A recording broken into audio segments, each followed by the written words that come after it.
I shine so bright, you might go blind, blind, blind. When I walk through, they close their blinds. Hello, everybody. Welcome to the Pretty Privileged podcast. Today, I am here with Jazmyn May. And we are going to be interviewing her, talking about her whole life, her experience as a freelance model. I know you travel too, so that's pretty cool. We get to hear about that. Yeah, I love it. It's been amazing. So how did you become interested in modeling, and what helped you pursue getting into it? Yeah, so originally I was actually a dancer. So I was classically trained in like contemporary ballet, jazz, all of that stuff. Ooh. That's my initial background. I also was an artist, so I like drew and painted and all of this stuff. So my best friend growing up, her mom was actually my art teacher, both in photography and drawing. She ended up one day needing models for a gallery that she was doing. And so she threw me in front of the camera, and that was the first time I ever modeled. Fast forward a few years later, and I actually got scouted my junior year of high school in a bagel shop. Oh, that's pretty early. Wow. Yeah. So it was a random Tuesday. I was wearing a formal gown. That's a whole long, confusing thing. Long story short, I was doing sign language. They're like, show up in whatever you want. And I was like, okay, bet. You asked. So I'm like in a silver ball gown on a Tuesday. And this lady's like, hey, you girl, do you like, and I'm like, me? And she's like, yeah, you. And I'm like, oh, what's up? And she's like, do you want to be a model? And I'm like, I am this big. I cannot do that. And she's like, it's called print. And I ended up going through this entire like acting, modeling, and dance training program, working with like people who trained up, you know, small stars like Megan Fox, if you know anything about dance, Twitch from So You Think You Can Dance, and several other people. So I went through that training program, and that launched my modeling career. That is so cool. You're just chilling, and she was like, you a star. Let's It get was you like in crazy. there. I was like, stranger danger. How can you describe your modeling style and what modeling you specialize in? Ooh, so I specialize in boudoir. That's what I do most of the time. And I would describe my style as kind of, I don't know, like the main word that I've been hearing a lot has been ethereal. So I would say that's the perfect term for what you do. Well, thank you. I'm honored. I do a lot of like fantasy and like very angelic styles of shoots and stuff. And I also change out my hair literally every single photo shoot. There's been shoots where I've had like 3 or 4 different hairstyles in like a one shoot setting. So I truly just like morph into whatever. It's pretty cool. Yeah, your shoots have definitely been pretty inspirational. Definitely very magical. I don't know who you're working with, but they bust it down for you. Thank you. Yeah. And how did you decide that you wanted to do boudoir fantasy style? Yeah, so boudoir actually kind of fell into it. It was another just like happy accident. I was teaching dance at a dance studio, and I was overseeing the recreational side of the studio. The studio was actually owned by a mother-daughter pair, and they had to get rid of the recreational side just to strictly focus on competitions, and later on they actually evolved into a podcast. The mother, her name is Gabrielle, and she actually secretly owned a lingerie and swimwear boutique. Ooh. One day, she needed a model to walk the runway, so she actually asked me to walk in her show, and also got me another gig walking for a formal wear store. So I did like a lingerie runway and a like formal gown runway and all this stuff. When they dissolved the recreational side, she's like, oh, I need an assistant for my lingerie boutique. And I'm like, what do they do? And I was like, oh, I do all that stuff. Next thing you know, I'm hired on, and I was like modeling for them, creative directing, all of this stuff. So I learned how to model boudoir side by side with like former Playboy models, like Dallas Cowboys cheerleaders, Dallas Mavs dancers. So these people who literally that's what they do is swimwear and lingerie. What an amazing experience. I can only imagine that for myself. How do you develop a signature look and style as a model? Ooh, so I've gone through many evolutions with my like style and look as a model over the past several years, because I've been modeling for 12 years now. And it honestly just comes down to how you want to express yourself. Because of the fact that I'm not the stereotypical build of a model, height and or body shape wise, I have a little bit more freedom to create a true brand for myself. But you have to just play, see what looks good actually on camera, what looks good on video, because everything's going to be slightly different depending on the media form. Previously, I did more of that like Dallas Cowboys, like girly look where it's like the epically long, like super wavy, dark brown hair and just like the glitter smoky eyes every single day and just the very stereotypical Dallas girl look. And it was great. People loved it, but I didn't feel like myself. And I've always been a little emo kid. So over time, I started making it edgier and edgier. For the longest, I was known for my natural hair looks. Actually, I have my head shaved completely on the sides, and it's like fluffy and natural in the middle. And so I was doing that, and it was like more sporty and edgy. And now I've made my signature look the fact that my look is always changing. So That's nice. it's whatever You're a makes you chameleon. fit. Exactly. Like whatever you feel like expresses who you are.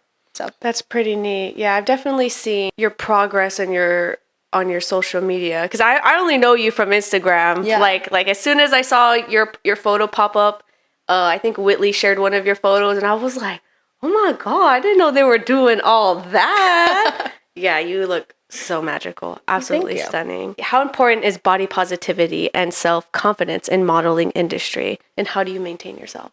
Ooh, that is super, super, super important. I feel like a lot of people go into modeling thinking that it's going to build confidence. That's not how it works, unfortunately. And you have to go into it with just like a understanding and respect for yourself. I feel like confidence is not always necessary, but just a self-love and a self-respect is more necessary in this industry. And it comes down to being real with yourself. Sometimes you have to set boundaries on what you will and won't shoot.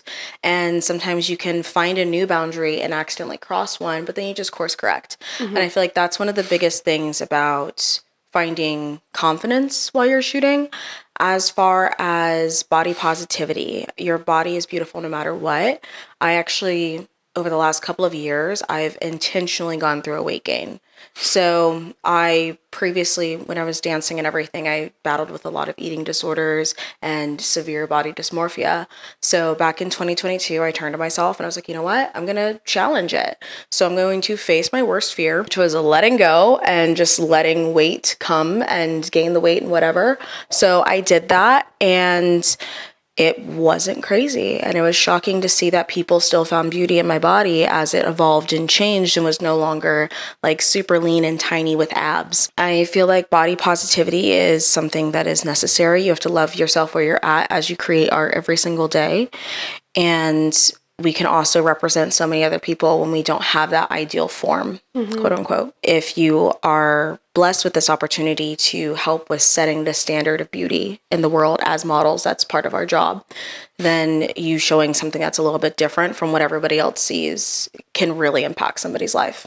And how would you say like your first initial experiences, like, booking your own gigs and your encounters with photographers? How was that? As far as with my first experiences with that, I was very blessed. When I first started out, I was working with some very top tier photographers, and most of my clientele at this point in time is also still mostly boudoir photographers. So photographers who have a full boudoir business, and they'll bring me in to test out new props, new sets, and or to add in more diversity into their portfolio, or even recently I did somebody's Google ads.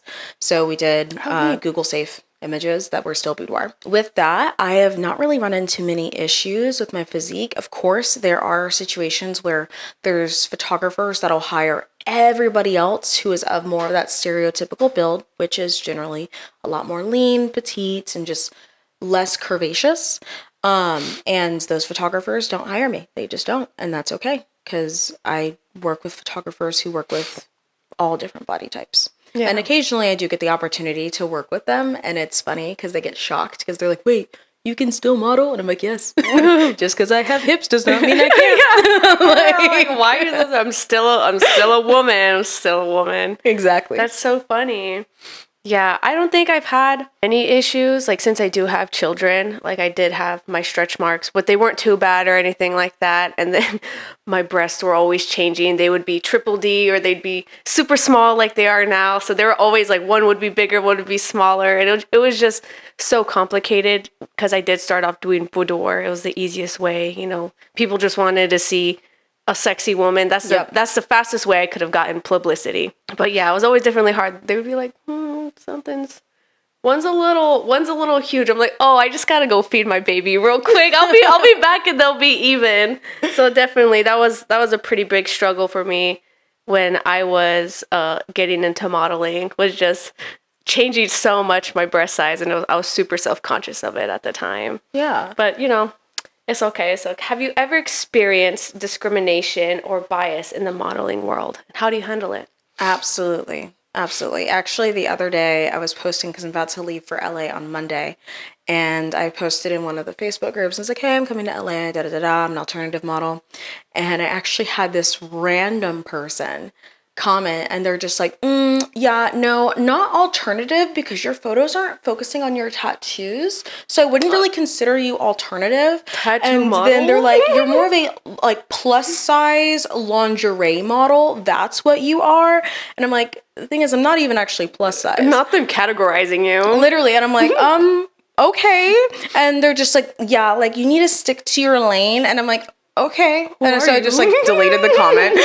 I'm like, that's great. Thanks for your opinion. So I've had that. So haters are your fans too. They are. They Honestly. support you more than anyone else. I'm just saying. They do. I'm like, thank you so much for the engagement. I appreciate it. I needed it for the algorithm anyway. And so there's those moments. There's lots of times where I've had photographers like not want to work with me because I don't have enough followers. I've had that where they're just like, oh, she doesn't have 30,000 followers. So why would I work with her? And I'm like, because I'm a quality model. That's good at what I do. Yeah. I'm like, followers don't mean everything. There's that. And then of course, like body type wise, I've also even had it where there's photographers who don't know how to shoot people of color. Like I've received images back where I was green. Literally green, y'all. What? I was green. I looked like this gnome. I've also had shoots come back where I was purple. Like I've literally turned multiple different colors. I have no clue. But like they don't know how to edit the skin. They don't know how to shoot the colors. And I'm just like, I don't know what to tell you. So I just signed up to be a grape. Exactly. I'm like, is this a Welch's ad? I didn't know. How exciting. But yeah. That's sponsor. Editing your skin green and purple? How do they even? I don't know. I'm not an editor, so I don't know. But yeah, glad you can find some people that are really putting in that effort to. All of your photos look great. Oh, thank you. So, they're doing something right. But those of you who don't know how to edit color properly, you got to learn. Mm-hmm. It's time. The times are changing. What impact has the modeling industry had on your personal life and relationships? Ooh, I've actually definitely lost some relationships in my life from modeling. Yeah. One in particular, and I feel like this is quite common, especially in our industry as a whole, is I don't talk to my parents anymore.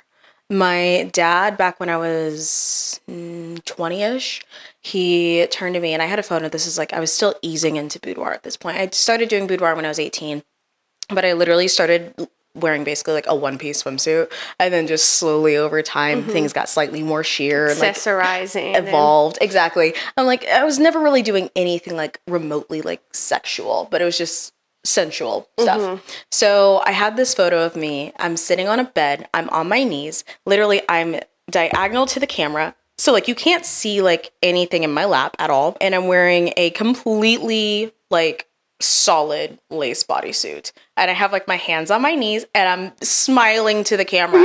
My dad pulls me aside when I go visit them again for dinner, and he's like, my baby's a porn star. And I'm like, oh, excuse me?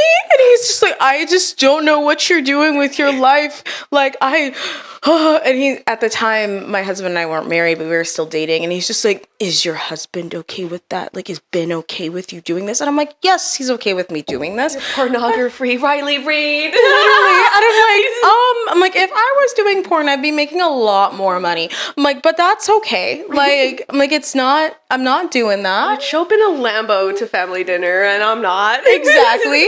And he like freaked out. And I've had things where when my husband and I got married, we like sat down and had a conversation with his mom, which she was super chill about it. She's just like, okay, I want to understand. It's always the husband's moms that are always so chill. They're like, yeah, bro, live your life. They're like, I love it. Like, yeah, like sexuality. It's dope. Like, she literally was like, okay, so what is it that Jazmyn does? Like, she asked her son. Instead of asking me, she asked him. And he's like, well, she models boudoir, which is a like bedroom realm of photography. And so there's a lot of lingerie, there's some nudity and all this stuff, but it's not sexual. It's It is tasteful. sensual. It's tasteful. Exactly. And he explained like she's doing this to also help with like changing beauty standards, and he basically just shared my mission with her.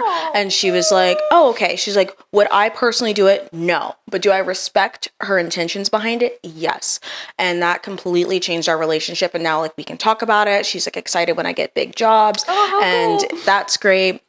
I've had friends in my life as well who just like, they don't get it. And so I've just detoxed them out of my life. I'm like, if you don't understand my job, my career, and you don't understand my heart behind it, then clearly we don't align on this. And if we can't move past it, then that means our relationship cannot sustain. The intention is so much deeper than just vanity. Just, oh, I'm just a pretty woman posing sexy, and you know, people who don't understand you or are in the industry themselves are going to be like, yeah, she's just a sexy girl doing it for attention. But in reality, you're married, you know, you're trying to make a movement, you're trying to make an impact in the industry. They don't see that, but we see Exactly. that. We see it. We understand. There's a bigger picture. There is a bigger picture. I definitely feel the same way.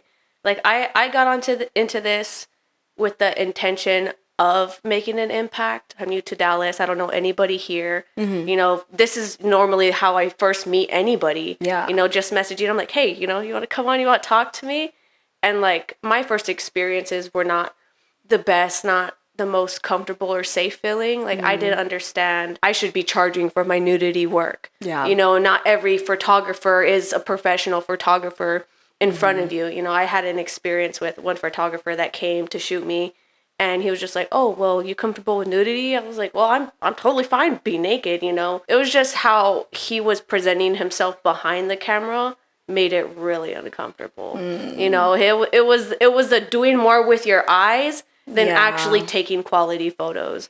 And with that just one experience, I decided that I was like, you know what? I want to make a program where I can get quality models, baby models, models from any, you know, stage that they get into, and photographers at any stage to get together and work together. Mm-hmm. So I started doing these modeling events, and I'm getting girls that, you know, they're 200 followers, and then girls with more followers than me, 6, 7, 8,000 followers. We're all working together. They're teaching the girls what to do. The photographers come in, they get to enjoy a good, clean, safe environment, definitely safety, and, you know, bringing everybody together, something that I really wanted to bring to light out here. Can you discuss your approach to posing and conveying different emotions or expressions? Ooh, okay. So when it comes to posing, since I have a dance background, it's a lot of stuff going through my brain all at once, and then it just basically becomes silence inside of my brain. When it comes to posing, I always like to go back down to the basics. So thinking about creating shapes, triangles, all of that stuff. And then from there, thinking about what's the storyline behind the shoot. 80% of the time, I feel like there's some sort of story or some sort of meaning behind why you're doing the photos. And I've even had photographers who will literally be like, this is the intention, this is the point, this is what we want to convey. And so then you can act and express that through the movements. Another thing is when you're posing, a lot of times people think very stagnant, and we're going to do like a dramatic pose and then jump and change and jump and change. Instead, doing more of a consistent fluid movement with pauses here and there. That's key. Some flow. Yep, some flow. And since I used to be on the other side of the camera, I will pay attention to the cadence that the photographer's shooting at. So when it starts to pick up, I can tell that they found a pocket that they like. And so then I'll start doing smaller adjustments. So just slowly adjusting my face, slowly adjusting my fingers. So that way I can ensure I'm actually providing that perfect shot. That's my biggest advice whenever it comes to posing. Definitely cadence. I do notice that now that you mention it, when that pocket that, you know, they get in, they're like, okay, 1, 2, 3, 4. You just got to be like, just a little slower, a little slower. That's nice. That's definitely some good advice. The new girlies out there, or even experienced girlies, yeah, definitely pay attention to your photographers, read their body language. You know, it's a dance. It really is a dance between them all and the photographer. And if you got a good groove with them, yeah, that's when you make some magic. Making magic. So I was also going to ask, with storytelling in your photos, I know it's so much easier to get a point across when you're doing a video. But with photos too, there's so much that goes into just one single shot. What would you say would be your most, not hardest, but most challenging photo that you've done, set that you've done? Ooh, most challenging. In terms of, your emotions, your body language, the complexity of your posing. Yeah, I would say shooting outdoors because there's less that you can predict. So it's fun because it's like a puzzle. So you get to see like, what can I move with? What can I play with? There was one in particular that was really, really difficult. I shot it with Royal Loon Photos here in DFW. We were at a lake and I was having to float in like the shallow end of a lake while boats were also driving by producing waves in a wake. And I had this like 45-inch long wig that I'm also having to keep afloat. Ooh. And I had a crown on my head. And we were also trying to beat a storm that was coming in because it was about to start downpouring. So I'm having to move very, very like efficiently, not quickly, but efficiently.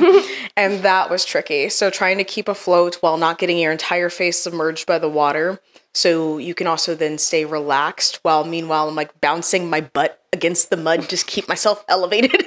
So that was the most difficult one, I would say. Oh my goodness. People don't really think like how much effort actually goes into producing one photo. Absolutely. Like you almost drowned. We're just going to say you almost drowned.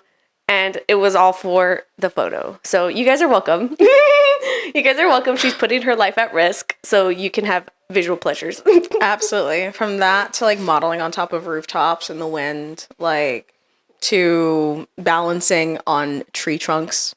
It's crazy. All of it. All of it. All of the above. How do you adapt your modeling style to fit the creative vision of different photographers and designers? Ooh, I kind of just evolved myself into like their character. So I like to study their past work and kind of see what they do and like how they shoot and find a good way to infuse my own personal way of like moving into their work. So there'll be some photographers where they shoot very like staccato. So it's very much so like they'll like count down like 1, 2, 3, click, 1, 2, 3, click. And then there's others that it's like a machine gun. And so they just like keep going. So you just gotta like keep moving. And so I will adjust my movement based upon that. And generally within a couple of their notes, I can kind of figure out what they're wanting and see if they want something to be like more delicate and girly, if they want it to be like the baby girl vibe, if they want it to be more like dominant.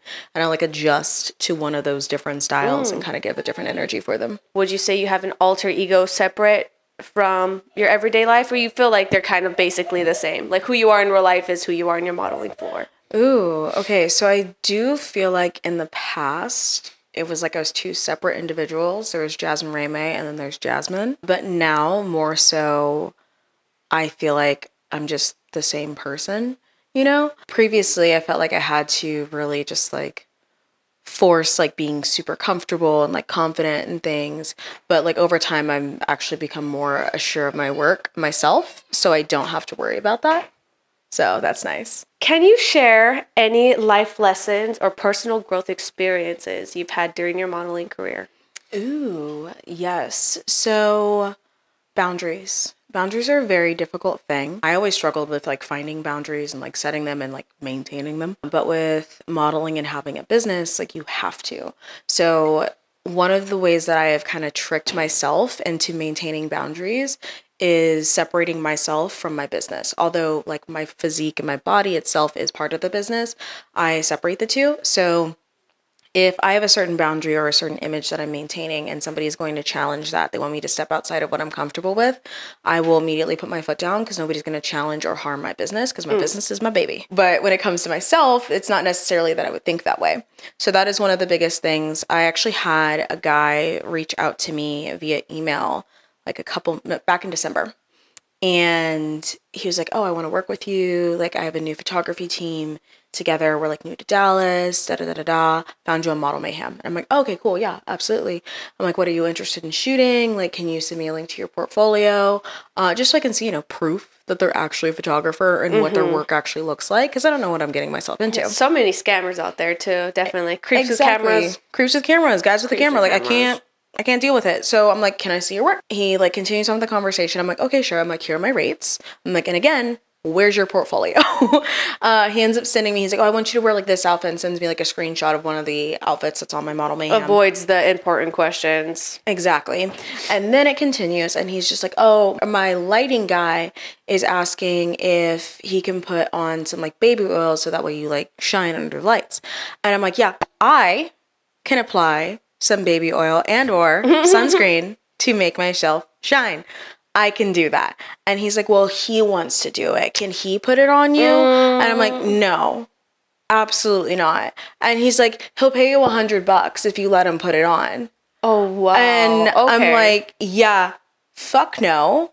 I'm like, first off, like, since you're not going to listen to my boundaries that I've set, we're not going to be working together. Have a great day. Like, I'm not going to be moving forward with this project. He's like, come on, like, don't be that way. Like, we're just having fun. Like, he said he'll pay you $250. And I'm like, no. Yeah, and unfortunately, there's some girls that do. They're like, damn, I kind of really need that money. And it's just touching me with baby oil. But, you know, it's just baby oil. And then it's like, oh, well, can we do topless? And can I put baby oil on your boobs? And literally, it just keeps going. And it keeps going. And it's like, if you give somebody an inch, they'll take a mile.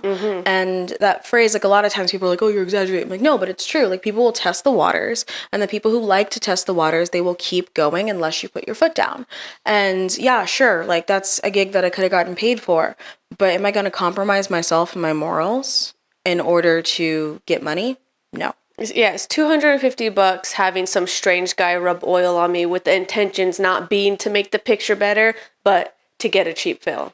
Exactly. Definitely not worth it, in my opinion. And I hope other women out there don't disrespect your boundaries. You know, have some self-respect. No amount of money is worth thinking like this guy ends up catching a fill, and then you have to think about that for the next week every night. Yep. Like, is it worth it at that point? I don't think so. And like, the thing is, your boundaries can land anywhere. So like, if you're okay with that and you're comfortable with that, do it. Like, I'm not going to judge you. I'm not okay with it. And so I'm going to hold myself to my standards, and you can hold yourself to your standards. And I feel like that's just one of the things, like, where everybody's comfort level is different, but stick within yours. There's no reason that money should be a reason that you push past your comfort zone. Yeah, you compromise. Like, there's no need to compromise.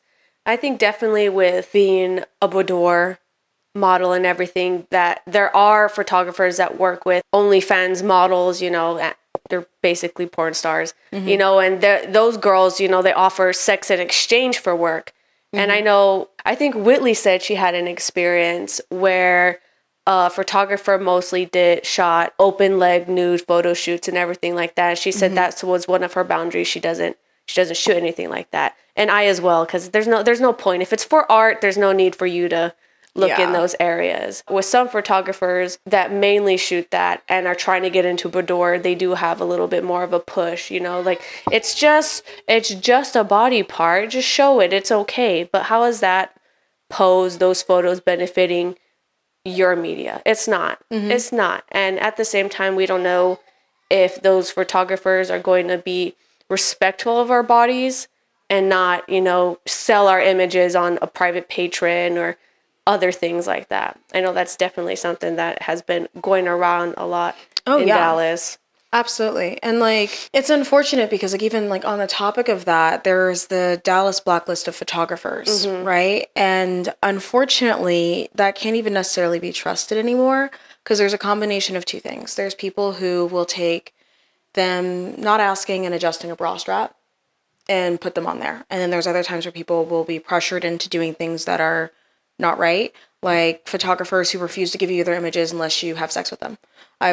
There's a person in particular who's on the top of the blacklist who that's literally like, I know people who shot with him, and that's what happened. They never got images back. There's photographers who I think I have an idea who you're talking about, but for legal reasons, we're not going to name drop. But if you know, you know. If you know, you know. Like, they're there, and they're person 1 through 6 on the list. But he's not all the lists. Literally, I don't know which blacklist, but he's the list. Like, and it's so funny because it's like there's those two extremes on this list, and it's hard for us as models to know what's actually something that, like, I should be concerned about. And Like, not saying that the person who had the negative experience, who their bra strap was adjusted, that it's not bad. Like, a boundary was crossed for them, a boundary was crossed. But what actually institutes them, like, being on the blacklist? Like, Yeah, what causes exactly. that? And I feel like it's just more open communication, people setting their boundaries, holding to them. And if we all hold our boundaries and are not opening our legs for people who we don't want to do that for, Yeah. then those people will slowly get pushed out of the market. Yeah, I think definitely on the topic of the blacklist, I personally like to do deep, thorough searches in all photographers. We created a kind of like a networking group, the Pretty Privileged Collective. And what we do is we have photographers apply. They have to have model references. They can't be on the blacklist, more than at least 2 times. And if they are on there, it's discussed like, okay, well, a model said that she was uncomfortable with you. How would you say that situation was on your side? And sometimes, like you said, it's just, I just needed to fix her strap, just for the shot. And it can be taken out of context. Like, he was trying to fill me up. And his explanation is, I just wanted to fix it. I'm sorry. Like you said, we don't know everyone's level of comfort. For me, if a photographer fixed my strap, moved my hair or anything, did something like that, unflipped my bottoms, like it wouldn't bother me personally. Like that's my level of comfort. But there's other women where, they're a little too close and they're like, ooh, I think I was getting sexually harassed when it's not that. But definitely being a little more thorough with these photographers that are blacklisted, the ones that have a track record, we know they need to be there. But if they pop up once for something silly, then I think it's up to us as models to really ask them like, hey, you made someone uncomfortable. I don't want the same experience. What's your side of the story? Yep. And make our decisions on from that point. I've worked with a photographer that made me really uncomfortable, but with other women, they're best friends, they're buddy, it's not an issue for them. So yeah, everybody's level of comfort is different. Absolutely. What are your thoughts on the traditional body types of modeling and the expansion of diversity? So as far as the traditional body types of modeling and everything goes, I definitely feel like they're there for a reason and they have a specific job. Now, that job, generally speaking, is for high fashion. And when you're doing high fashion couture, runways and stuff like that, it is going to be best for it to be on a person whose figure is not going to pull from the art of the designs of the clothing. So I've never seen it that way. yeah, because like it's unfortunate. I hate using this term for them, but a lot of times runway models, they will get the title of like they're human hangers. Human hairs? Which That's sucks. the first time hearing of that. Like I would hate to be referred to as a human hanger, but it's one of those things where their body does not detract and or pull attention from the designs of the clothing. And so they're there for that purpose. I do think that representation as far as a commercial and print, we do need a lot more diversity, and we're going down that proper track. And we actually do have it in some realms of runway.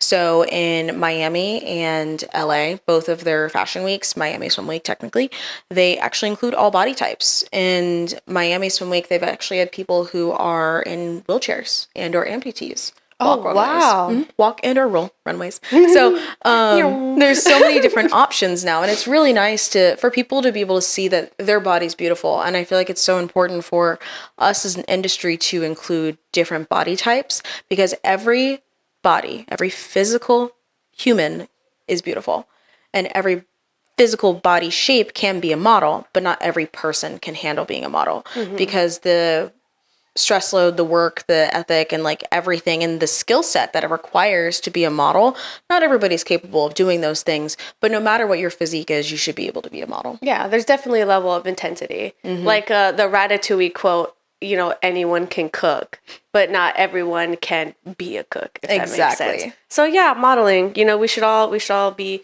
embracing our bodies differently. Modeling has definitely helped me gain even more confidence in myself. So I do have some moments where I've had comments that are like, maybe I need to get work done. Maybe I need the lip filler. Maybe I need to get the waist, the BBL. And it's so much pressure in the modeling community, because you see the other girls, how they look Barbie all the time. And for me, like I'm trying to embrace being comfortable, happy in my natural body. Not that there's anything wrong with it, you know, but social media is so difficult. It's either you're tall, slim, slender woman, or you're a Barbie voluptuous, big boobs, big butt, the smallest waist, you know, all done up all the time. And there's just no in between, you know, and especially with the young women nowadays, like that's their image. They have the Kardashians, which are, you know, how they look. There's Kendall and then there's Kim. Such a huge difference. And those are the two biggest main role models for our young women nowadays. What about everybody else in between? You know, our 5'3" girlies, our voluptuous queens, you know, just what about the rest of us? So I definitely think it's amazing what you're doing, trying to put that light out there, because there are going to be other young women that are going to be like, yeah, her right there, she's doing it. I want to be next. Exactly. And you too, though, because like there's very few models who are out there who are still natural and haven't gotten any body adjustments and stuff to fit more of the stereotypes, which again, it's not a big deal. Like if you want to do it, like that's amazing, whatever makes you happy, your body, your choice, makes you like, beautiful in your eyes, right? But at the same time, if you look in the mirror and cannot be satisfied with what you see there, do what you can with what you have first, is my personal opinion, and then add on if that's what's necessary to get you to that level of love for yourself. And I think it's beautiful the fact that you're taking that time to get to know you and your body as is and see how it's beautiful, how it is, before adding in those extra things, because you feel pressured. And you shouldn't feel pressured to make your body a trend. Bodies are not trends. Everybody has different bodies. Like at one point in time, there was the Renaissance body, then there was the flappers who looked completely different, then there was the Hollywood starlets. They all look so different. Then you have the 80s when everybody had like a 22-inch waist and had triple G's. Like, like, it doesn't make sense. And then they're right after unbelievably the 90s, jacked. yes. And then you have the 90s where like it's the like super thin like Paris Hiltons, grungy, a little messy. Like I can't be bothered. I had a cigarette for lunch. Like that's it. Like, and it's okay. Like there's different body types for everybody. Definitely, there definitely is. I really hope that we do get more young ladies that want to do modeling. Maybe we'll have some reach out to you that have been a little shy, that want to build that bridge, get into it. I did have one girl in particular. She came to one of my events that I hosted, and she was real shy. She was real nervous. There were some people who weren't really talking too well about her. And her coming to my event, she just wanted to feel beautiful. She wanted to see herself through other people's eyes. Yeah. And I had one photographer attend. His name's Javier. And he was like, you know what? I'm going to show out for her. She really seems like she needs someone to show her how everyone else can see her, right? Yeah. And he did. He slayed those photos, and she looked so amazing. And she messaged me again, and she was like, yeah, thank you for all of that. You know, and I'm just like you said, everyone's beautiful. There's beauty in everything.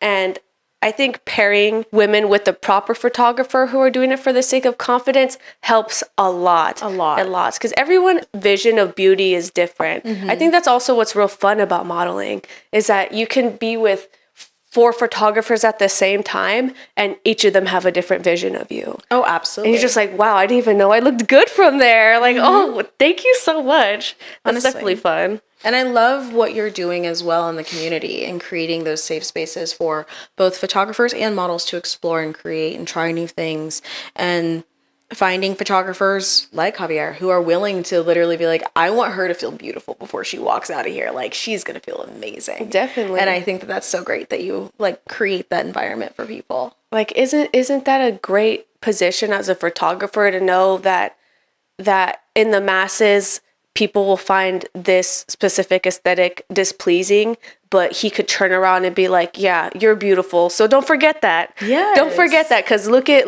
what you did. I definitely think that every girl should at least get a nice little photo shoot done of themselves. Absolutely. I feel like every single human being, doesn't matter who you are, what you are, everybody needs to do a boudoir shoot at some point in time in your life. Just one. And make sure it's a good photographer who like has the vibe that you want. Loves their job, and is going to give you a unique experience for you, so you can see yourself through different eyes. Definitely. Because like most people, the only photos that they ever get of themselves professionally done are their school photos, which we all sit there and we do the whole like awkward like teasing with like the tie-dye background, you know, or like the JCPenney's family photos from back in the day. Oh my goodness. Or if you're lucky, you have senior pictures and then your wedding. And then that's it. There you go. That's it. And they're just like, those are the photos of your life.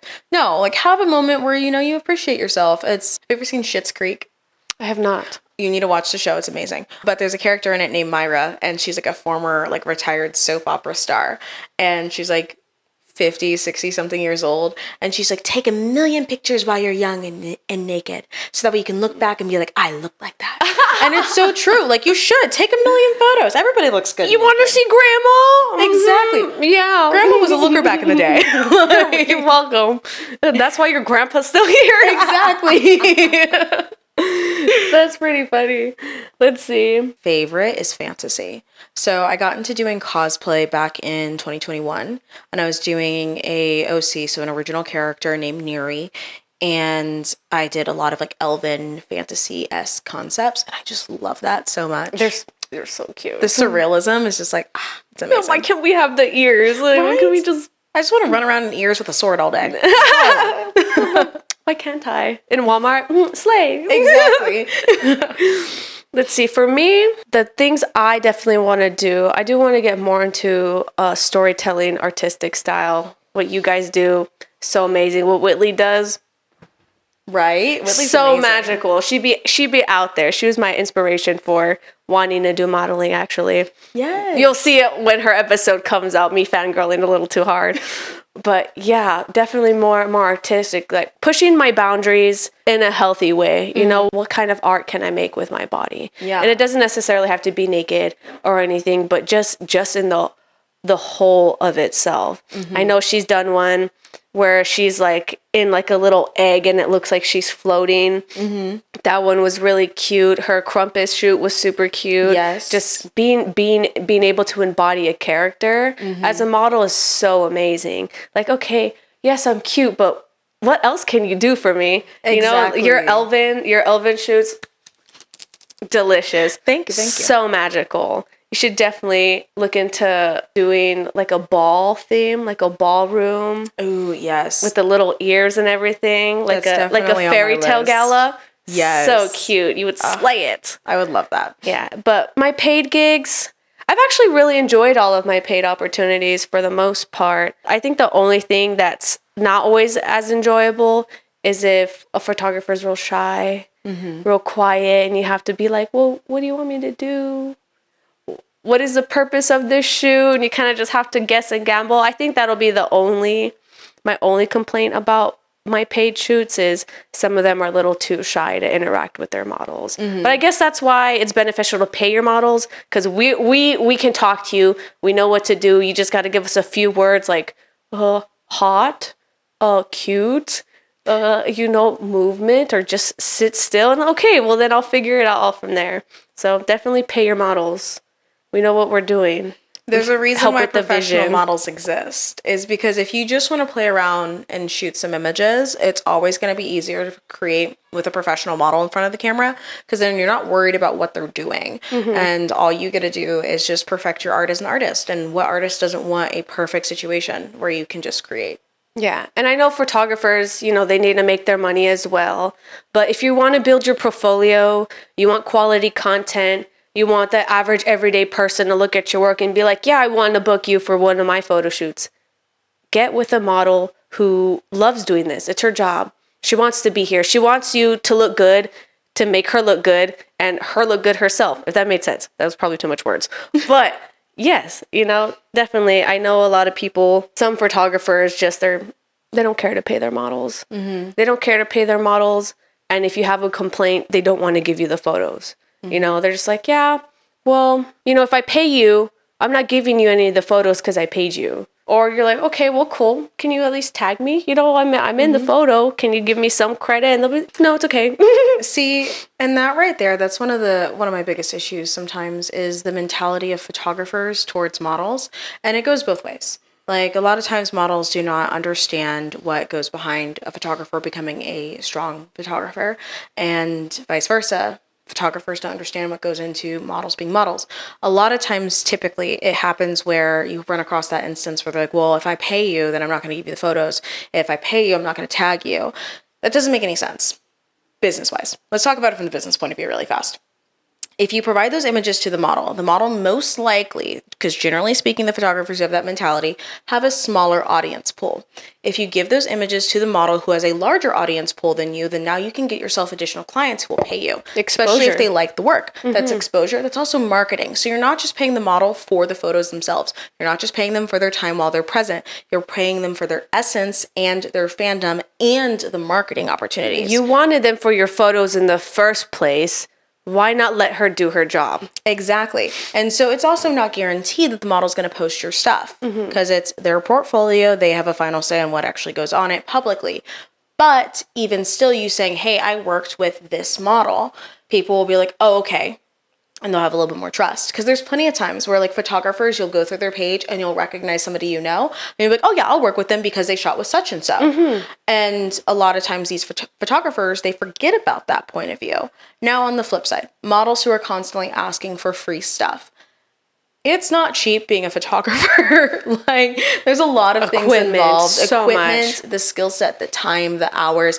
Both things are art forms and art is expensive. It is a luxury to be able to be an artist. Consuming. It's time consuming.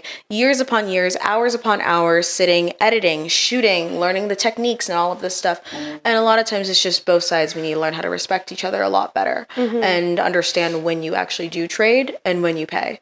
And a lot of the times it will come down to photographer paying the model because also photographers get a charge literally 10 times the amount that models do. Models can't be like, it's $1,000 for me to stand in front of your camera. While photographers, they can. And then models are like, it's $100 to get me to model for you. And they're like, that's so expensive. It's too much. I'm like, that's a tenth of one of your shoots. And their paid shoots are like, yeah, $3,000 and you get 10 photos and you're just like $100 for 4 hours. And then they're like, I don't know. Yep. And if you are questioning if somebody is worth you paying them, then maybe you're not ready to hire somebody yet. And that's what it comes down to. It really is. I had a meeting the other day with a photographer and we were actually discussing sharing the glory. Right? Because we all go into it, you know, so if you're a model, you get your makeup done with someone, tag them, share them. They beat your face for you so you don't have to. You get your hair done, tag your hairstylist. She made you slave for your photos. No flyaways, you know? And I just don't understand, like me coming into this new as well, is why wouldn't you want to share? Why don't you want the exposure?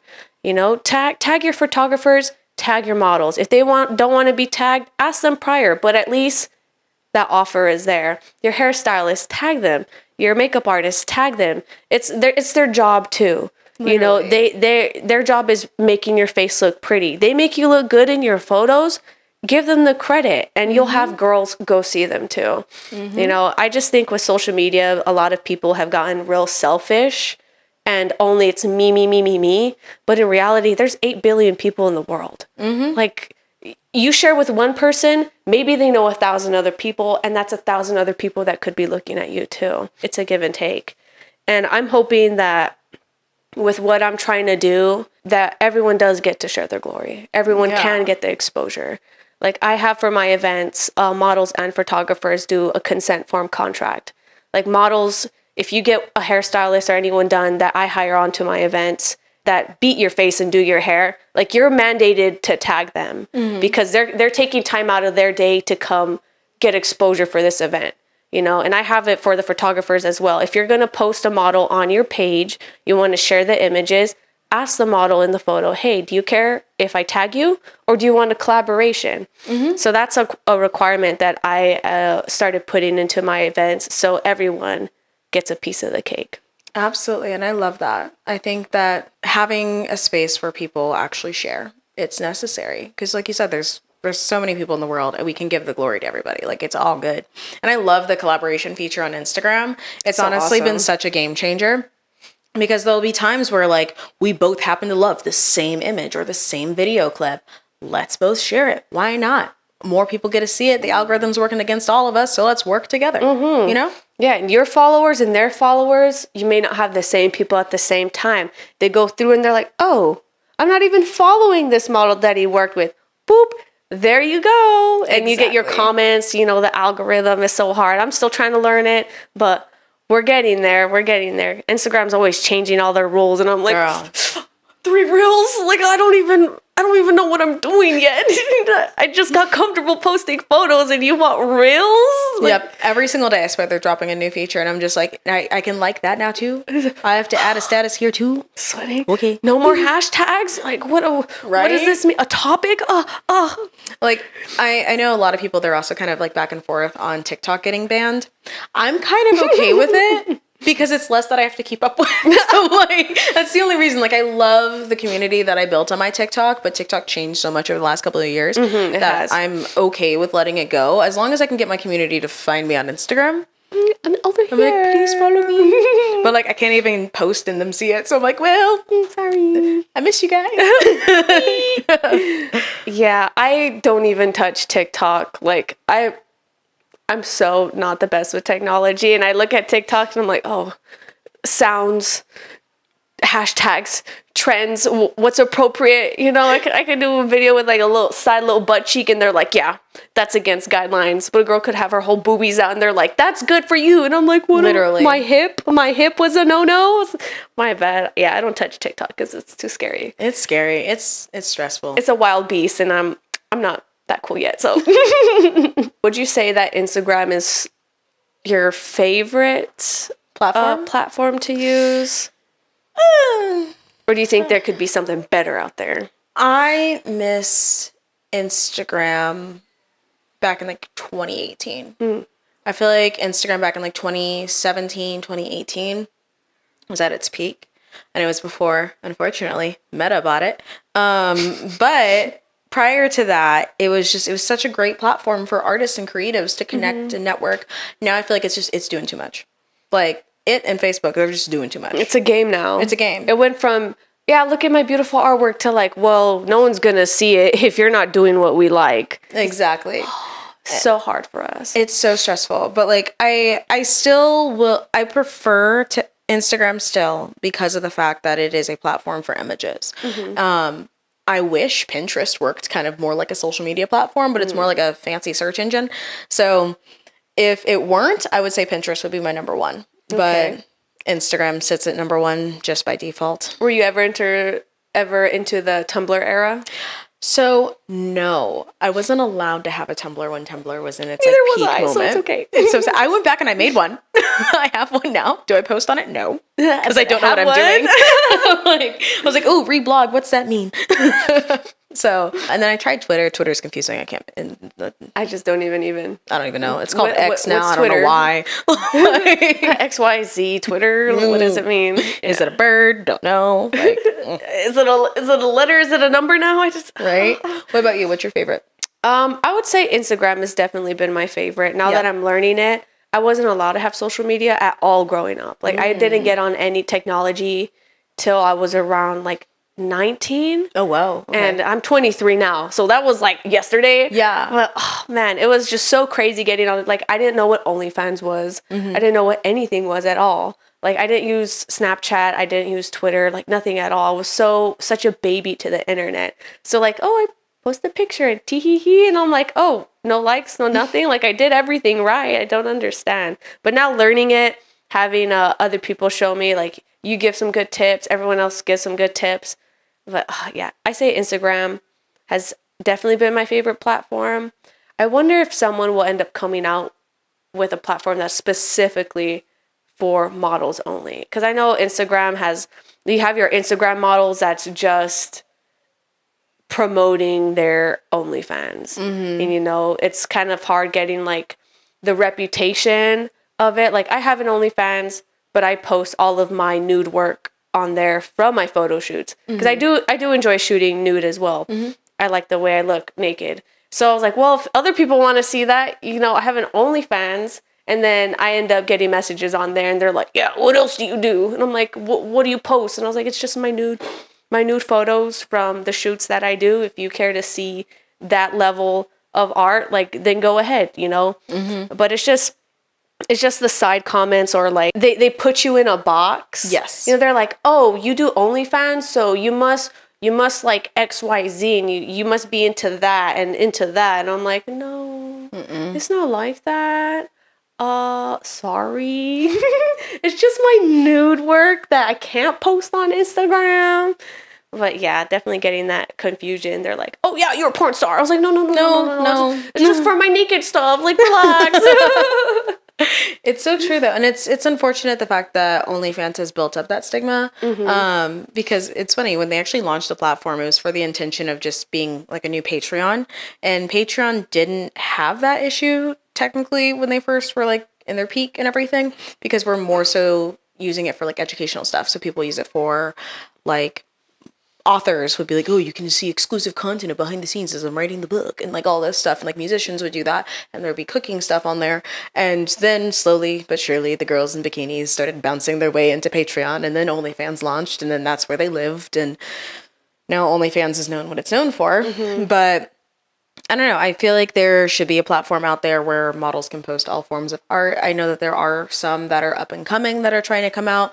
Do I necessarily think that there's going to be something to knock Instagram, OnlyFans, Twitter, and Facebook off of their pedestals? Probably and YouTube not. off their pedestals? I do not really think so. Just because of the fact that those ones have been around for almost 10 years each. And that's a really hard thing to move. They set the standard. And then every single time a new platform comes out, they're like, oh, yeah, you do that? Okay, cool, we do it too. Oh, that's a cute idea. We're gonna take it too. Yeah, it's definitely hard. Yep. So I don't think there's going to be anything necessary to replace it, but I do think it'd be smart if they found a way to accommodate on those platforms. Like if Instagram launched their subscription feature, where you can actually have like VIP exclusive memberships to your profile. I think if they did that and had it behind that like wall, that paywall, where you can post your nudes, I feel like that would be a lot smarter for them to do. It would be absolutely phenomenal. Then you don't have to you don't have to be put in that box, the reputation of homemade porn stars, and you're like, oh, okay, well, this is her little spicy work, spicy work. Yeah, and I think something like that would be very smart for them to actually give that flexibility within the platform. But it's also one of those things where, although on our side it's such a massive inconvenience, you have to look at the flip side, which is the fact that the younger generations are getting on the internet sooner and sooner and sooner. Yes. And it used to be one of those things, like I remember I didn't get a Facebook until I turned 13. And I literally like midnight on my 13th birthday, technically 11 o'clock because, no, 10 o'clock because it was midnight in like East Coast time or something like that. I don't even know. But that's when I was able to actually make my Facebook and everything. And that's how it used to be.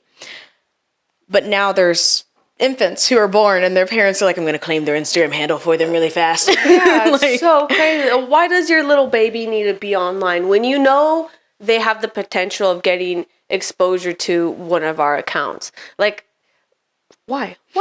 And why is it that platforms are not aware of the fact that that's the reality that we live in now, that they are putting in the proper precautions for it to be age blocked? Like I actually do have it set up on my Instagram account where you can't see it unless you're over the age of 18. So you actually have to have your date of birth inputted into Instagram in order to find my profile. Oh, wow. That's pretty neat. Yeah, because I've seen some Instagram accounts where it's just nude women. In very aggressive poses. And the only thing that's blocking it is just a little blur. Yep. A little blur. And I'm like, how is it that this account can be shown to everybody? There's no